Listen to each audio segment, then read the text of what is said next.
Hi, welcome to our channel Good New.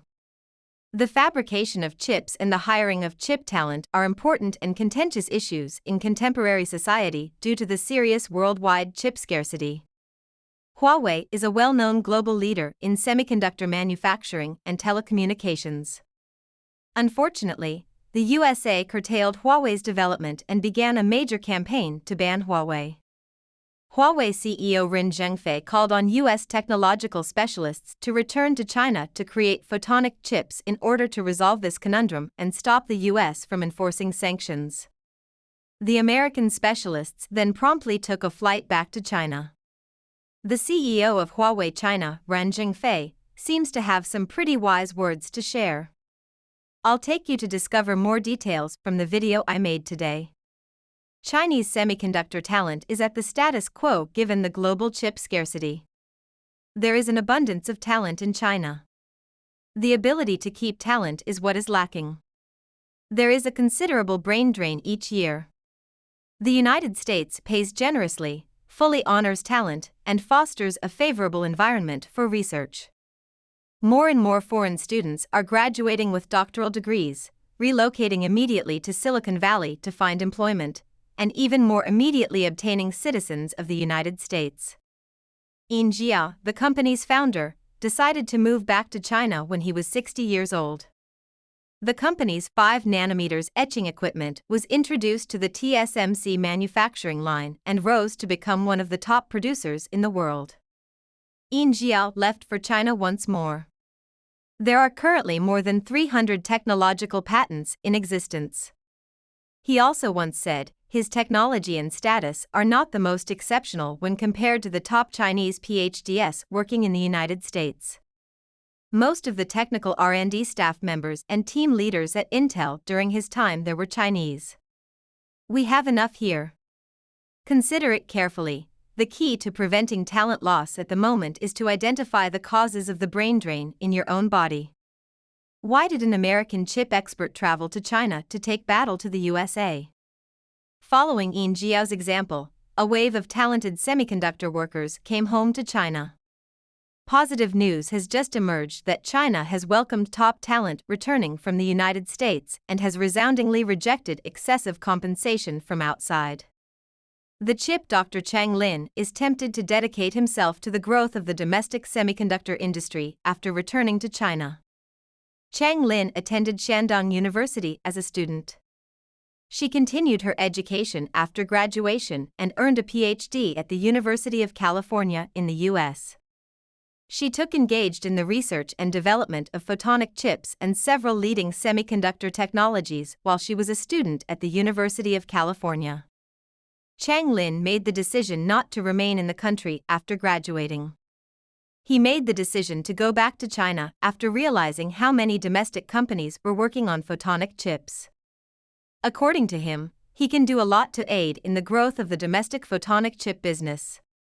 He also appealed for more young academics to join the ranks of those assisting in the growth of domestic semiconductors. Huawei's photonic chip receives tremendous backing and assistance.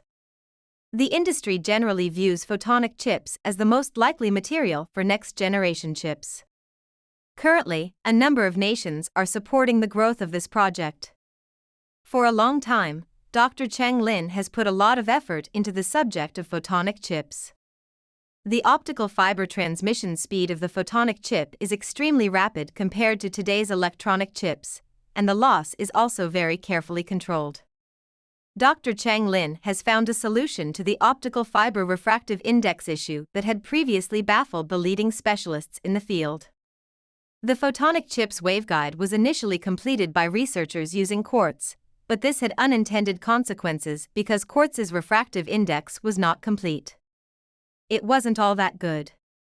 Chang Lin eventually created the ideal waveguide configuration for the photonic chip by using silica to raise the optical fiber's refractive index. The accomplishments of Dr. Chang Lin in this area go beyond just this. Numerous technical patents belong to him. You can promote the improvement of the domestic optical quantum chip sector by wisely using these technological patents. In China right now, Huawei has made the most advancements in light quantum processors. So, assuming nothing unexpected happens, Huawei won't let such a genius go. In this area, Huawei has currently acquired a technology called optical computing chips, systems and data processing, which is complementary to Dr. Chang Lin's research focus.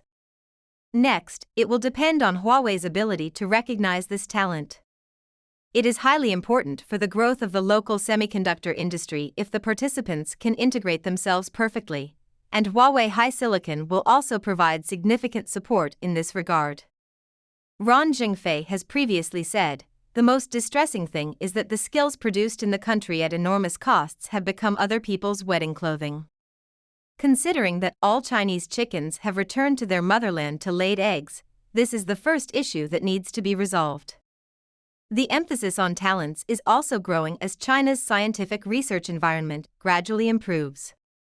This is how to entice talented individuals like Mao Wei, Chang Lin, and Yin Jiao to settle back in the nation.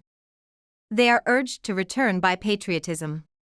For researchers, going back to China is not a good idea because there is no way to use it there. China should currently pay attention to the special care for science maniacs and make sure they are not forced to cope with those difficult interpersonal connections. Additionally, their remuneration should eventually catch up with them. Keep your worries concerning home purchases and children's education to a minimum. They can only give to the country without worry if they can find solutions to their personal concerns. Additionally, skills should follow the principle of the survival of the fittest, and aging employees shouldn't impede the development of young people. Let's talk about optoelectronic chips for a moment. A key turning point in the growth of China's semiconductor sector was the creation of optoelectronic chips. The optical gadget emits light into the conductor directly thanks to semiconductor light-emitting technology. In actuality, the US photonic chip notion has been around for a while. It uses less energy and can carry data faster than the chip we typically use. In a nutshell, it involves transferring energy using light quanta. Unexpectedly, Chinese academics made significant theoretical advancements so quickly. China's position in the semiconductor industry has strengthened because of this technological advance, but it has also advanced to the head of the global pack. This accomplishment is motivating. The question of what distinguishes the photonic chip from other types of chips is one that many online users have. In reality, the majority of consumers can sense the difference in it instinctively. Its operational effectiveness, such as the photonic chip's operating efficiency and the system stall's transmission speed, are all on the chips we frequently use. A photonic chip that enhances the experience of users. In actuality, research and development on photonic chip technology extends beyond China. A lot of money has been invested on this field by numerous nations. Simply said, China developed it quite early and is now leading the world in this area. The prior US stranglehold on the semiconductor market has now been shattered by Chinese chip technology. This time, China's scientific research team's technological advancement is sufficient to provide China a voice in this industry. The United States suggested technology sharing after seeing the results of research and development. This astonished China as well. I've maintained my position as a leader in the global semiconductor market because of this technology. At the same time as it effectively overcame American constraints, it overcame the Western nations' monopoly. China has vowed to be beaten if you fall behind in the wake of this tragedy. We must quicken the speed of the semiconductor sector, master fundamental technologies, lead the way, stop being complacent, and stop being ruled by others. Thanks for watching in this video.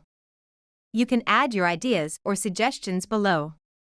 Please keep following our channel and like our videos.